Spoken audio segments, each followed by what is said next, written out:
Hello. It's been about 2 weeks since I've made a video. I'm just now getting settled back into the United States. I took a vacation, and when I got back, everything was pretty much in chaos. From a hurricane hitting Houston, leaving millions of people without electricity or power, assassination attempt on former President Trump. People are disgruntled about the economy. It's been a lot going on, you guys. And so my prayers are with you all. My prayers are with my country.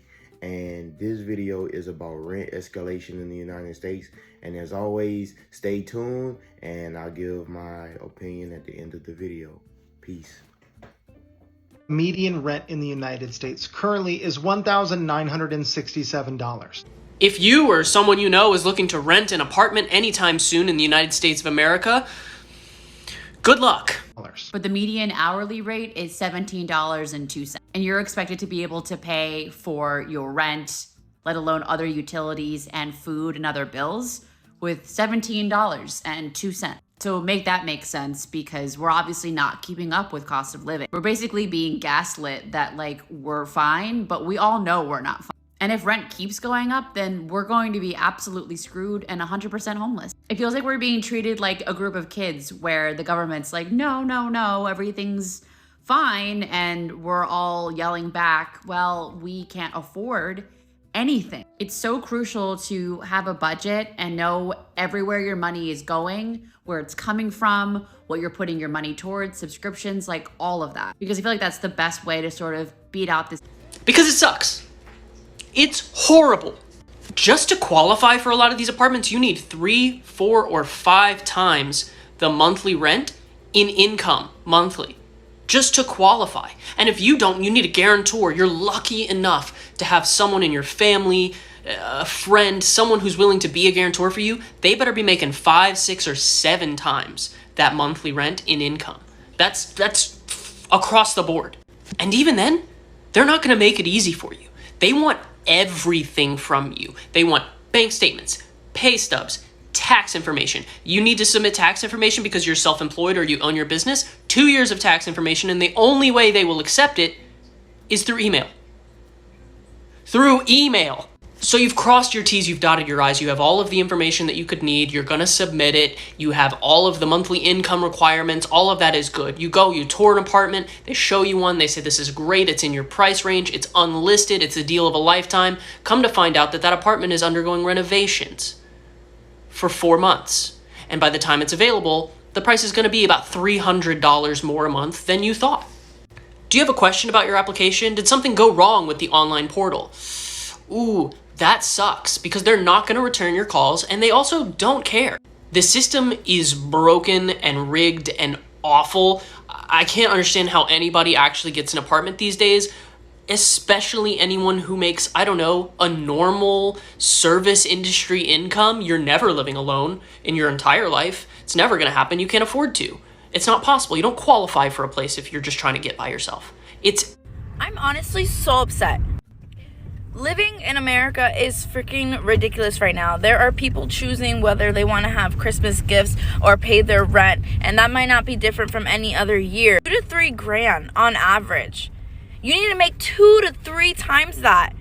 $9,000 a month. How many people with regular bachelor degrees are even making that? No one. Not a lot of people. No one wants to live with roommates. That's not the answer.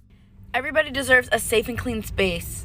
There's no reason why so many people should be roommating, or you can't even buy yourself your own house.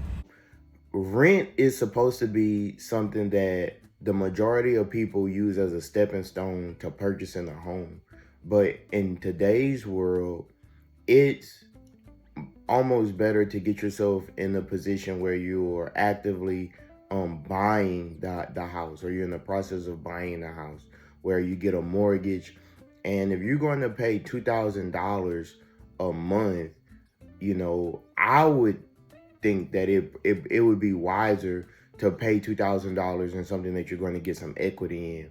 So $2,000 times 12 is $24,000, right? And we know in a lot of places in the United States, it's not uncommon to see rent anywhere from $2,000 in places where people really want to live, like New York, Miami, Chicago, LA, Dallas, Houston. It's not uncommon to see people pay upwards of $2,000, $3,000, $4,000 for a place to stay. And I think that the era that we in is a lot of people make YouTube videos talking about my first apartment and I moved out of my family's house and things of that nature. But when you get older and you start to think like, man, you're never going to get that money back. You're just throwing money down the drain. Maybe it would be wiser if you bought the house, right? But then when I look at it from the other side of the table, it's like some people don't even have a job or a career where they're able to afford the rent. So bypass everything I just said, because if you're in a situation where you can't even afford to live, or you can't depend on, you don't have security, right? You know, they get up, they go to work. What happens if they lose their job? You know, all of these things, fear. So I get it. I understand. And my heart goes out to you guys. I really would hope that people keep pushing, learn more. You know, I have these books behind me. Almost every book on my shelf I purchase is an attempt for me to understand the society that I'm living in better, the world that I'm living in, to be constructive, to learn things. In your personal life, information is power. So you have to learn things in order to grow. Team up with people who can help you in your life. I think that jobs are only a temporary solution to a long-term problem. You're always going to have to feed yourself. And I think that I used to have the Rich Dad Poor Dad series, but I ended up gifting it away. But one thing that book taught me is that the concept that we have today, where we think about getting up, going to work, working at a job for 20 years, that era is over, you guys. And a lot of our parents and grandparents grew up in a different world than we grew up in. So, you know, you're lucky if you have a job that you can keep for even a year, a calendar, 2 or 3 years, you know. And the problem with purchasing a home is you're entering into a long-term contract, and you're betting on yourself that no matter what happens, that you will be able to make it. So honestly, I'm not a financial advisor, but I did work in insurance for a bit. And one piece of advice I would give you guys is to save up an emergency fund, at least 6 months of however much it costs to live. So if you ever do lose your job, or you are trying to make it to the next step, you won't have to be living paycheck to paycheck. 2, I would advise you to pay off your debts. Even if it's a long-term plan, pay off your debts. 3, I would encourage you to think very optimistically about yourself, about your future. Don't fall into pessimism, because although things are ever changing in the world that we live in, it's not good to think negatively, because that can destroy the progression. And oftentimes we are doing better than we think we're doing, right? And if we get down on ourselves, then we're in a position where we're shooting ourselves in the foot. Also, I would tell you to bet on yourself, right? Bet that you are going to make it. Continuously learn things, learn new skills, learn new trades, and attempt to get the most out of life. But I will also give you my perspective in my personal life.